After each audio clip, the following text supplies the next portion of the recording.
I coined the phrase, black men do better. And, you know, you could take that how in many different ways, but it really starts with the accountability and understanding, like you said, who we are as kings, who we are as lions, who we are as in the society. But also who you are as wounded little boys who didn't get what they needed from the people who were responsible to give it to them. There's a standard that we're accustomed to when it comes to black masculinity and what men should bring to the table, because we're always being told what a quote-unquote real man does. And quite often it sounds like this. So, baby, I got a question for you. What is it?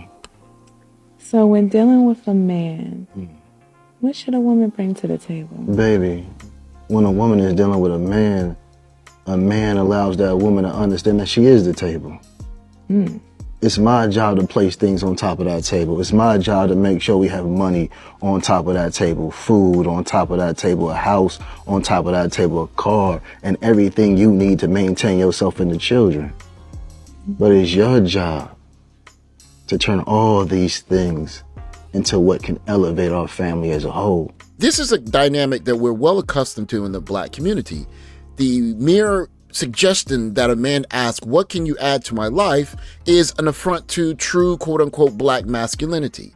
And when someone talks of the table, it is merely the job of the man to provide the table or everything that goes on it. Even in an age where we're more equal now and there are systems in place to even out the equality in a way that has never existed before. But what never really gets talked about is, what does the man get in return, especially in the black community? This is Operation Takeover, baby. So don't you ever ask me what a woman should bring to the table, because a real man understands that you are the table, but we must keep you elevated and stable. I have a friend who talks about it in terms of the bee and the butterfly. You know, when people see a butterfly, oh, look at the butterfly, and when they see a bee, they immediately start swatting at it. And the black man is the bee in the society. This is an interview between Iyanla Vanzant and Nick Cannon, and it's more of a therapy session, but she drops some really true gems about the black male experience. And she speaks to the fact that the black male experience is seen as one that is not validated. It's seen as a performer, one that does not get any empathy. And she speaks at length in a very caring manner about how thankless black masculinity is in this interview. I think one of the greatest crimes, there are many, but one of the greatest crimes perpetuated against black men specifically is the level to which their humanity and their hearts have been devalued, diminished, and dehumanized, and that they have become doing machines. The greatest value a black man has, in many instances, is what he can do for somebody, and how he can do it, and how much he can do it, and how much he earns doing it. You don't have to look any further than the comments underneath the TikTok to see this play itself out. Any man that disagrees hasn't met his full potential yet. In essence, saying that a man is the sum of the resources that he is creating, and his leadership, his masculine light, his emotional availability, they are useless. They have no value until he becomes a complete human doing. I hear it and see it among young people in the relationships, you know, oh, you're going to get my nails done and you're going to do this and you're going to do that. Right. You know, they've been demeaned and devalued and dehearted to the point where they value themselves based on what they can do. Fix it, get it, make it happen. And no place have I seen in our world does anybody tell black men how to be. What is so beautiful about what Iyanla is doing here is she's speaking to the human nature of black men. How do you feel? What kind of capacity do you find yourself in the morning? What do you need? These are things that are noticeably absent from many black men's lives. But what is very present is You're supposed to provide this, you're supposed to do this, because that is the job of a man, but with very little care about what black men would like or need in return. How to be with themselves, how to be true to themselves, how to be with their feelings, how to be with their heart, you know, and it's criminal.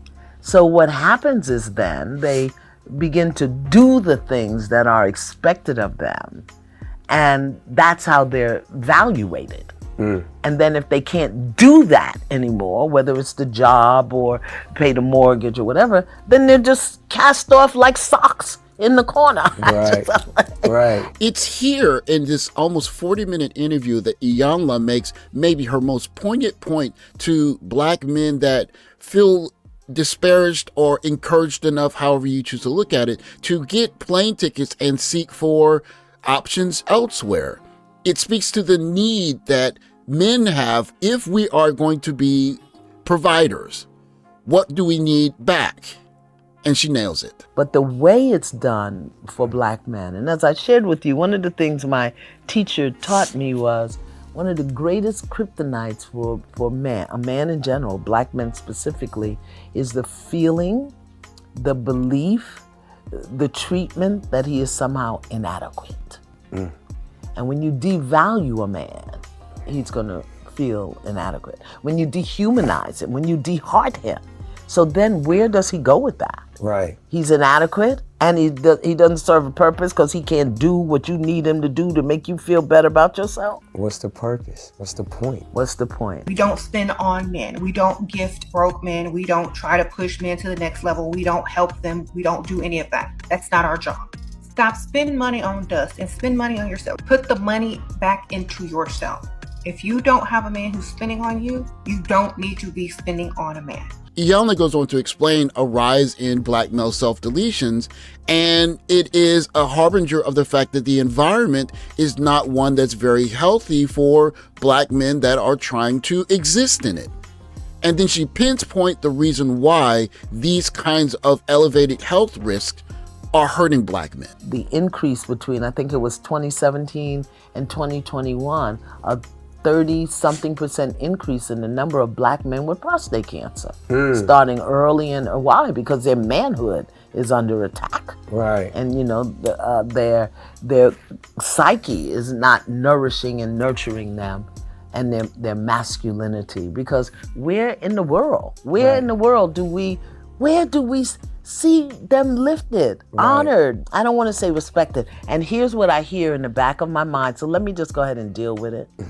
Black women saying, well, look what they do, and look how they are, and look what they do, you know, and we unwittingly participate in the emasculation, the dehumanization, the devaluation, and the disheartening of black men because they didn't do it the way we wanted them to do it. You'll notice that Iyanla felt it necessary to stop and make that point because she knew what was coming after she made the points that she made. And sure enough, I looked through the comments, reverberates exactly what she was worried about. No, Iyanla, we do not have any more time to blame the women and victimize the man. No more. Men need to take accountability and responsibility. Be blessed. This was for the men, but women need to hear it. We are damaging our black men with our mouth. And of course, the responses that she was alluding to, and they are doing the same. Both sexes have to do better. And the mammy comment. Yes, and they get enough by society, which is totally unfair. They probably feel like they always going uphill. So sad how other humans can behave. Black men create their own storms, then wonder why it's raining. I make $50,000 a year. Wait, hold up. Did I say something wrong? I didn't know you had a job. What do you mean, hold up? I didn't know she had a job. Wait a minute, you didn't tell him you worked?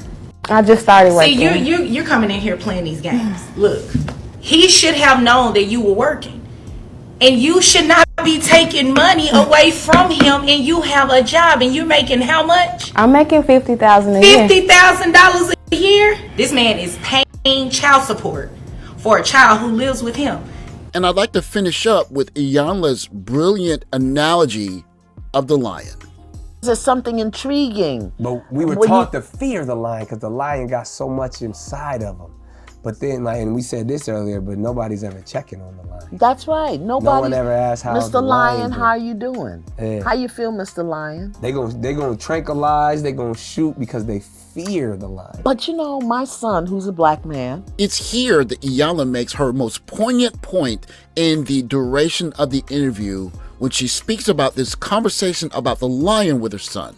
Said this to me one day. You know, we have these really in-depth debates, of course, because his mother is Iyanla Vanzant. So we had this really in-depth debate, and he said to me, "Ma, the lion, the king of the jungle, who, you know, he just talked about all of the attributes and how people look at the lion. He said, what is it, Ma, that would make an animal that majestic, that grand, that sought after?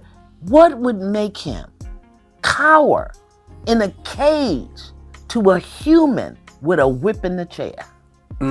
What would make that majestic beast so diminish himself that a human with a whip in a chair could make it?" I said, he lost the knowledge of himself.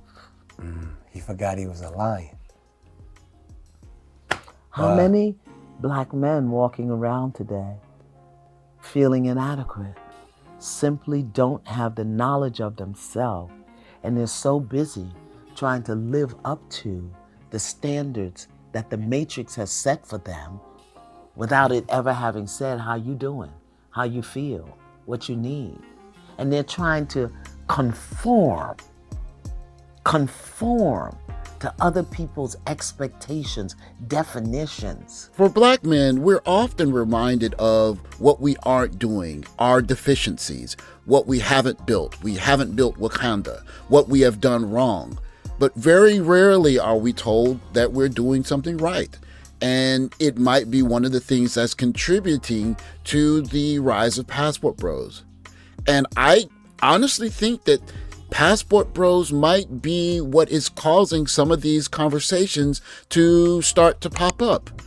Men that are not the bane of existence, men that are productive, men that are trying to do better for themselves, who have been told that they don't have swag or don't have what it takes to be attractive, are looking in the mirror and saying, well, if I'm this bad and I leave, then things should be better. What might be happening is that the cooler heads are looking at the situation of passport bros and SYSBM men and saying that these are the guys that we kind of need. But it may be a bit too late. But that's not my takeaway from this video. Maybe we treat it as bees that are a nuisance, or we are treated as dangerous lions that should be locked in a cage.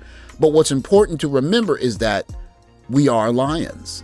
And as lions, we should act as such and not be afraid of the reflection we see of ourselves, whether we're 5'2", whether we're balding, or whether we're just a certain look that maybe is not what is appreciated.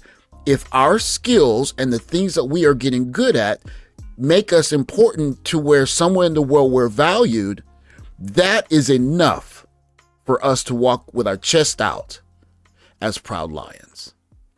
Thanks for watching. Like, subscribe, comment below. I'll catch you next video. Take care, guys.